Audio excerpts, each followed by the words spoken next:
Awesome. The final part of this video series, we're looking at the top 10 of my top 50. So I'm really looking forward to making this list. And I know it's early in the morning, but I'm driving to get some coffee for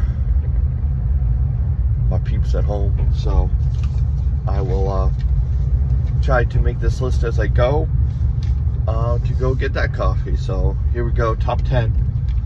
Starting off with a big one. It is Bloodborne. You know, this is like the antithesis of, you know, sometimes a game is just good.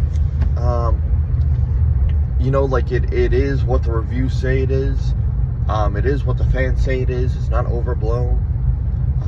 You know, it gets that reputation because it is a good game.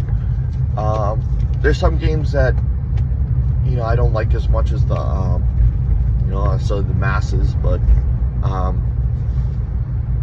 there are some that I just can't resist. And Bloodborne, I got it the day it came out. This is pretty normal for me, especially back then when I had some money to spend. I got it when it came out. It came out 2 days before my birthday. So that year, what, 2015, I believe?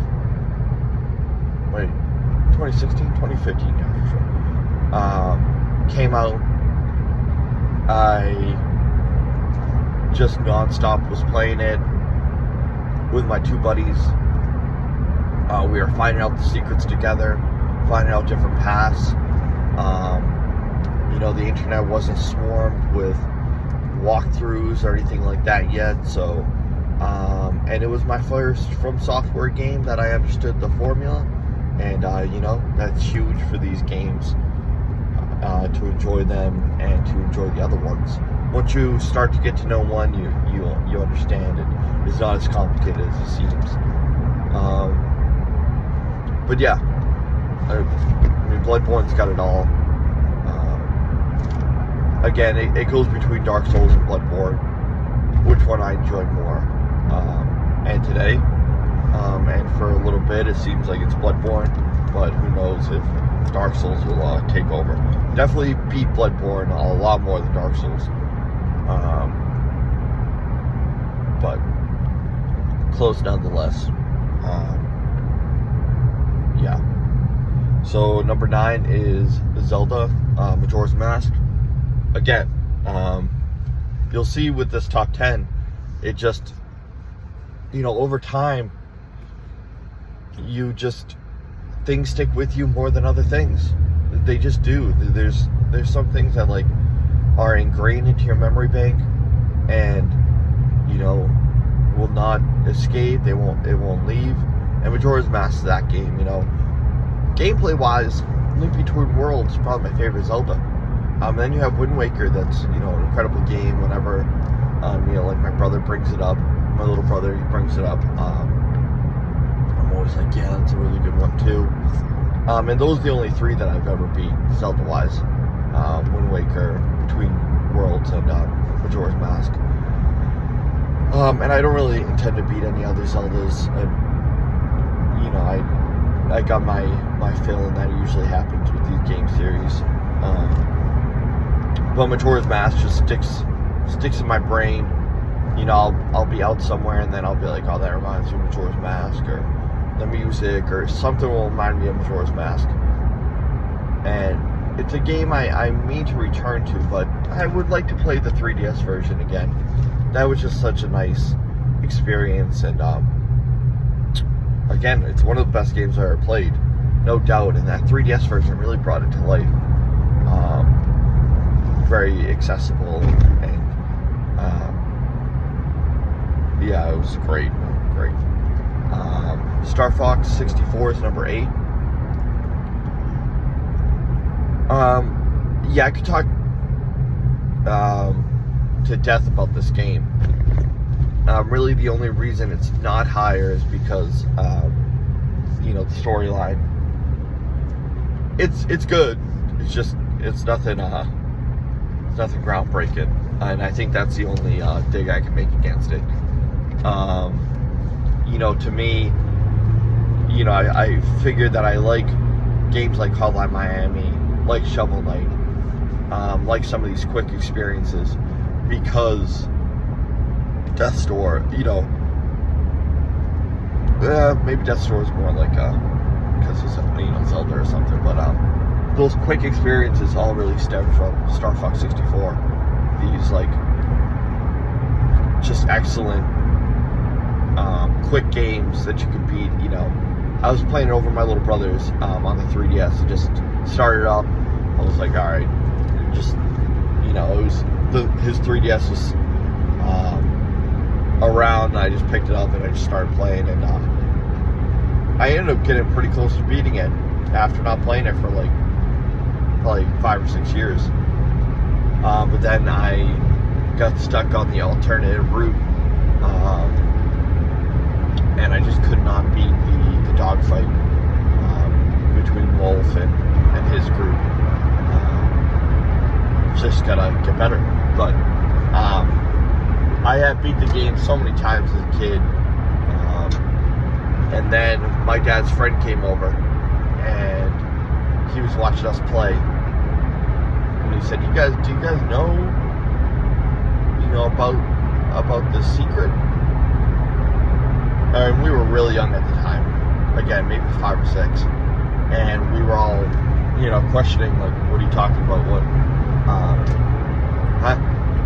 And then he was like, do you mind if I play and show you guys? And we were like, of course. And he was killing it. Like, he was playing the first level of Corneria. He was killing it. He was doing, probably better than any of us have done.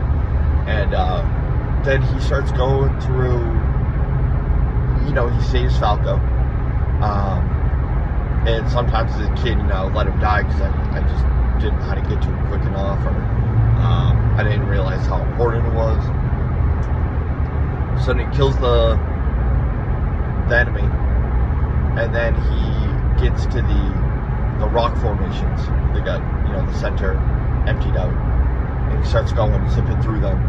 And at the end, there's one where you have to, hold the right trigger and cut to the right real tough. And then he does that. Then Falco has a new voice line. He says, come this way. And then you go through the waterfall, and the rest is history. And that was one of the coolest gaming experiences ever. We beat the main game as a family probably 20 times. And then he unlocked that route, so then we had, countless more hours, countless more playthroughs through doing that run and getting higher scores and all that. It was so cool. So cool. So number 7 is Heroes of Might and Magic 3. Solely based off gameplay.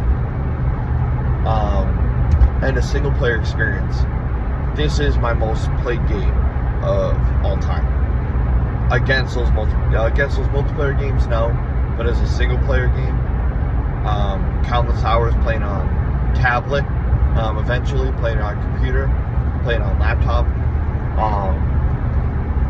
I probably did about, I can't even imagine. I was thinking one thing, and then I'm like, no way, man. Probably 150, 160 scenarios that, I saw until completion throughout my time with Heroes of Might and Magic 3. Playing each castle multiple times. Obviously, you don't even need to play multiple castles every time because you end up getting them when you're playing through it. But I always started with the dungeon or the necropolis.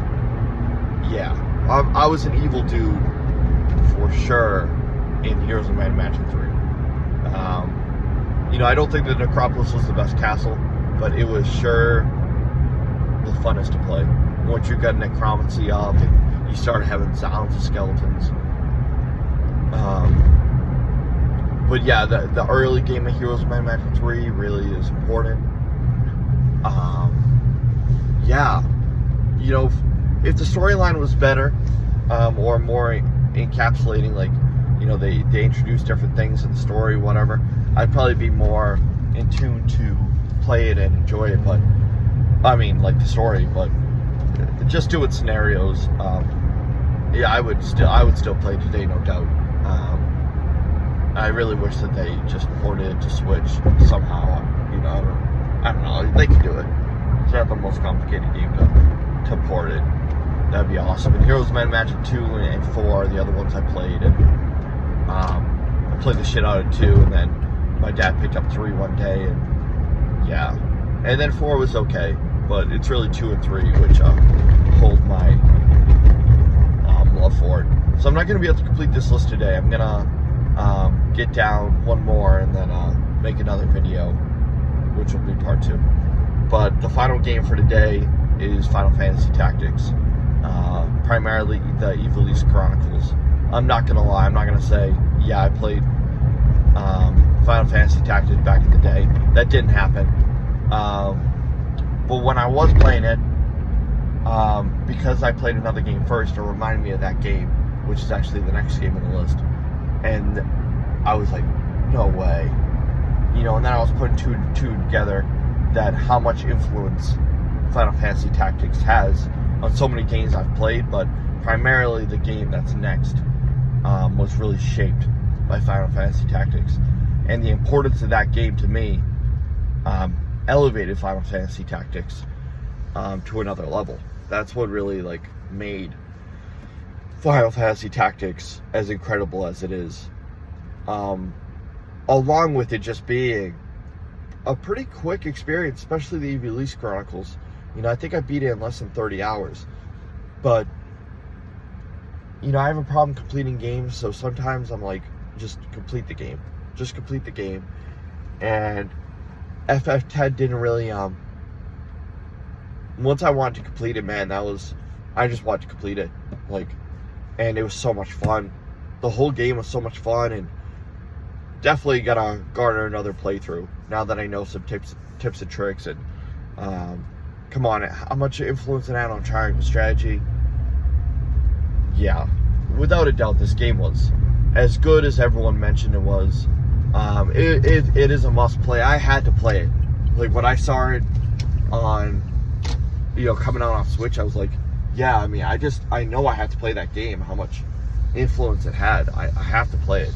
So yeah, it just jumped right up the list immediately, just because I'm learning that style. It's either that style or a nice sci-fi style, and that is what I like. So God bless this game, man.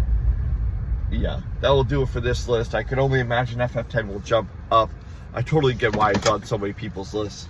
I understand now. So I wish I played it sooner, but I'm kind of happy that I played this as an adult.